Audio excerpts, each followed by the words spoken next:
Share market में share का क्या मतलब होता है और ये क्या है, इस वीडियो में आपको जानकारी देने वाले हैं। तो देखिए, शेयर किसी भी कंपनी में स्वाभाविक आपकी एक छोटी इकाई या हिस्सेदारी होती है, जिसे खरीदने वाला कोई भी व्यक्ति उस कंपनी का शेयर धारक बन सकता है और कंपनी के हिस्से में मुनाफा मुनाफा और नुकसान हो सकता है। जैसे कि कंपनी को जब नुकसान होगा तो आपको भी नुकसान होगा, लेकिन आप कंपनी को मुनाफा होगा तो उसमें आपको भी मुनाफा होगा, जिससे उस शेयर का लाभांश आपको हिस्सेदारी का अधिकार मिल सकता है। जब किसी कंपनी के पास अपने स्टॉक को स्टॉक में बांटती है तो वो अपने स्वामित्व का जो है एक हिस्सा बेचती है और हर शेयर धारक कंपनी के कुल स्टॉक के अनुपात में उस कंपनी का मालिक बन जाता है। मतलब शेयर यही है कि जो भी कंपनी आपको बेच रही है, बांट रही है, आप उसमें से खरीदते हैं। अब इसमें देखिए मुख्य बातें क्या होती हैं कि शेयर कंपनी के स्वाभाविक का एक हिस्सा होता है। सबसे ज़्यादा शेयर जो है, ज़्यादा से ज़्यादा शेयर, ठीक है। शेयर धारक कंपनी के मुनाफा लाभांश में आपके भविष्य के विकास की पूंजी में जो है शेयर धारक होते हैं। शेयर का मतलब होता है कंपनी के खतरे और बाजार के उतार चढ़ाव को समझ करना, ठीक है। कंपनी के महत्वपूर्ण शेयर धारकों से आपसे निर्देश मंडल के चुनाव के समय वोट करने का अधिकार होता है। स्टॉक के प्रकार समझते हैं शेयरों के प्रकार में। अब देखिए, प्राइवेट शेयर, इक्विटी शेयर, सामान्य शेयर आपके जो है ये सबसे आम है, विश्वास और वोट अधिकार देते हैं, ठीक है। अब यहाँ पे देखते हैं फोकस शेयर। अब वोट शेयर का भुगतान पहले होता है और परिमापन जो है शेयर धारकों का अधिक होता है, लेकिन फोकस वोट का अधिकार नहीं होता है। संक्षेप में, अगर आप एक बड़ी कंपनी के छोटे मालिक के साथ साझा करते हैं जिसमें आप अपने बढ़ सकते हैं, तो आप अपने जोखिम को भी साझा कर सकते हैं।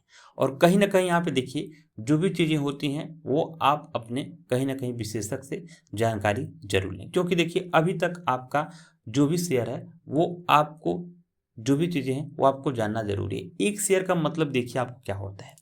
एक शेयर का मतलब होता है किसी कंपनी में भी स्वाभाविक एक छोटी इकाई या हिस्सा होता है, जिसे खरीदकर आप उस कंपनी के आंशिक मालिक बन जाते हैं और कंपनी के मुनाफा जो भी नुकसान डूब जाते हैं। इस कंपनी द्वारा स्टॉक के लिए जारी की गई एक यूनिट मौजूद होती है, जिसे आप स्टॉक मार्केट में खरीद या बेच सकते हैं।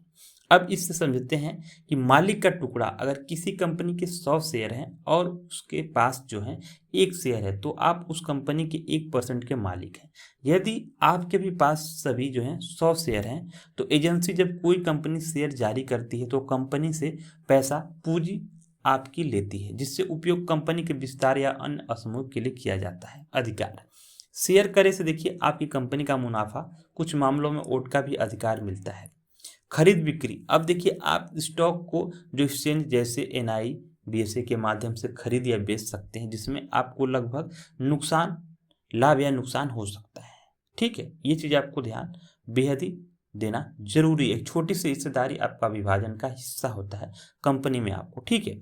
अब 10 रुपये में कौन सबसे शेयर अच्छा है, ये भी चीज़ें हम जान लेते हैं। तो देखिए 10 रुपये के अंदर सबसे जो शेयर दिखना मुश्किल है, क्योंकि आपकी जोखिम क्षमता और निवेश के अक्ष पर आपका आधारित होता है। हालांकि वोडाफोन आइडिया, यूनिटेक, जीटेल, इफ्रा, सालांसर, टेक्नो इंजीनियरिंग और बाइकआउट ग्रुप जैसे कई शेयर इस रेंज में आते हैं, जिसमें क्वाइसर इंडिया जैसे शेयर मजबूत फंडामेंटल और लिक्विड क्षमताएं हैं, लेकिन पेनी स्टॉक में हमेशा उच्च जोखिम और स्थिरता बनी रहती है। इसलिए पूरी तरह से रिसर्च करें और अपने फाइनेंशियल एडवाइस की सलाह जरूर से जरूर लें। ये चीज़ें आपको मैं एडवाइस में बता रहा हूँ कि वीडियो सिर्फ एजुकेशन पर्पज़ के लिए है, ठीक है।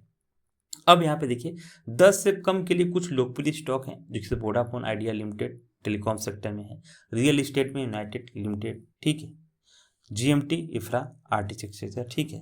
आपकी ये जो पढ़ते हैं 10 से जो कम होते हैं, ठीक है। निवेश करने से पहले आपको बहुत सारी चीज़ें को ध्यान देना रहता है कि जोखिम है। 10 से कम शेयर पेनी स्टॉक कहलाते हैं, जिसमें समानता कम होती है और ये बहुत अस्थिर होते हैं। मतलब ये आपके बढ़ते नहीं, जिसमें आपका भारी नुकसान भी हो सकता है। फंडामेंटल में मतलब कंपनी के जो फंडामेंटल है, आय, ऋण प्रबंध, भविष्य के निवेश की जांच करें, ठीक है। कम ट्रेडिंग, इक्विटी वाले स्टॉक को खरीदना या बिजनेस करना मुश्किल हो सकता है आपके लिए। किसी भी स्टॉक में निवेश से पहले वित्तीय सलाहकार से अपनी सलाह लें और जांच आप खुद करें, ठीक है। निष्कर्ष यही है कि 10 के अंदर कई विकल्प हैं, लेकिन किसी का भी एक का भी अच्छा देखने के बजाय आपको अपनी जांच करनी चाहिए और ऐसे स्टॉक की जांच करनी चाहिए जो जोखिम प्रोफाइल और वित्तीय आपके लक्ष्य के अनुसार, जैसे इंडिया में फंडामेंटल मजबूती दिखाई देते हैं लेकिन हमेशा बने रहें, ठीक है। अब यहाँ पे हम जानते हैं कि शेयर कितने प्रकार के होते हैं, ठीक है। तो देखिए, इक्विटी शेयर, सामान्य साधारण शेयर और इक्विटी शेयर, डिफरेंस शेयर, में आपका यही सारा चीज़ आपका डिफरेंट पड़ता है। जो तीनों शेयर होते हैं आपके जो है राइट शेयर, बोनस शेयर और स्वेट इक्विटी शेयर जैसे अन्य भी प्रकार के होते हैं, अलग अलग शेयरों के लिए जारी किया जाता है, जिसमें आप देखेंगे कि आपकी जो भी इस कंपनी में असली मालिक होते हैं और कंपनी के मामलों में वोट करने का अधिकार होता है। स्टॉक कंपनी के मुनाफे पर छूट नहीं होती, इसका मतलब कोई भी लाभ और निश्चित दर नहीं है। जोखिम बाजार में जो है उतार चढ़ाव आपके प्रभावित होते हैं, जैसे कंपनी के समापन में अधिक आपका भुगतान, प्रोफेसर वरीयता शेयर आपका होता है। ठीक है, अब यहाँ पे देखते हैं कि मैं 10 रुपये का शेयर कैसे खरीद सकता हूँ। एक कंपनी के कितने शेयर होते हैं, 2025 में कौन से शेयर चाहिए थे आपको जो बेहतर है, तो 10 रुपये में जो है आप शेयर के लिए आसान है, इन लोगों का अच्छा इन्वेस्टमेंट का मौका होता है। खासकर यहाँ पे देखिए क्षेत्रों में विकास की ताकत होती है, उसमें छोटे छोटे स्टॉक में आप निवेश करना चाहते हैं तो अच्छी चीज़ें हैं। अब 10 रुपये से कम शेयर में देखेंगे तो 2026 में बहुत सारे आपके आए हैं। एक कंपनी के कितने शेयर होते हैं, अब ये भी चीज़ें हम जान लेते हैं। यदि देखिए मार्केट कैपिटल को शेयर के मूल्य भाग से बताएं, नतीजों की वह संख्या होती है जिससे बाजार पूंजीकरण आधारित था। ठीक है, ये इसमें देखिए शेयर का मूल्य पता तो चलता है, लेकिन प्रोडक्ट स्टॉक की संख्या याद करना आसान है। बस आपको मार्केट का कैपिटल देखना बेहद ही जरूरी है। अब यहाँ पे देखिए जैसे 5 शेयर कौन से चाहिए। ठीक है, तो 5 शेयर में देखेंगे तो आपके अलग अलग टाटा पावर एलटीडी, ठीक है, भारतीय एयरटेल, भारतीय स्टेट बैंक, एसबीआई, ठीक है, ये सब आता है। हिंदुस्तान आपका एचएसएल आता है, जिसमें आपके एक्सिस बैंक के भी शेयर जो है वो मजबूत है, फंडामेंटल है, जिसमें संभवतः आपके सलाह केवल जानकारी के लिए निवेश आप अपने सलाहकार से जरूर लें। ठीक है, ये चीज़ आपको ध्यान देना है। तो देखिए जो आते हैं इसमें लॉन्ग टर्म ब्लू चिप्स आपके मौजूद रुझान जो है एयरटेल सेक्टर में मजबूती स्थिति है। आप देखेंगे भारतीय स्टेट बैंक में है जो इसमें भी प्रमुख नाम है सेक्टर के आपके लायंस एंड लूब्रो की दस्तावेज और इंजीनियरिंग अग्रणी कंपनी है, जिसमें आपके बहुत सारे कुछ हैं। टाटा पावर में देखेंगे तो ऊर्जा क्षेत्र में उत्पादक है। हिंदुस्तान एरोनॉटिक्स में देखेंगे डिफेंस का आपका जो सेक्टर का मजबूत स्टॉक है। एक्सिस बैंक, बजाज फाइनेंस में सेक्टर अच्छे आपके विकल्प होते हैं। निवेश से पहले ध्यान रखेंगे आप चीज़ें जो हैं, आप लक्ष्य तय करें, आप शॉर्ट टर्म ट्रेडिंग या लॉन्ग टर्म निवेश क्या करना चाहते हैं। समीक्षा करें कि कंपनी के फाइनेंशियल आपकी भाई जो बाजार की स्थिति देखिए, अपनी जोखिम लेने के लिए क्षमता के अनुसार निवेश करें और कभी भी जोखिम का उठाया नहीं, क्योंकि यहाँ पे देखिए जो भी चीज़ें होता है आपसे जोखिम होता है और इस पे आपका केवल सूचना उद्देश्य कि आप जांच सलाह को नहीं माना जाए। किसी भी निवेश से पहले दस्तावेज विधि सलाहकार से अपने फाइनेंशियल से संपर्क जरूर करें।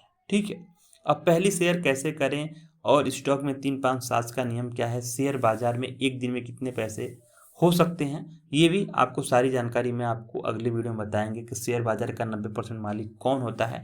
तो ये सारा डिटेल्स इस चैनल पे वीडियो आने वाली है जो कि आपको मिलेगा, इसमें सारा चीज़ देखने के लिए स्टॉक के बारे में ही। तो आप लोग से रिक्वेस्ट है चैनल को सब्सक्राइब करके जरूर रखें।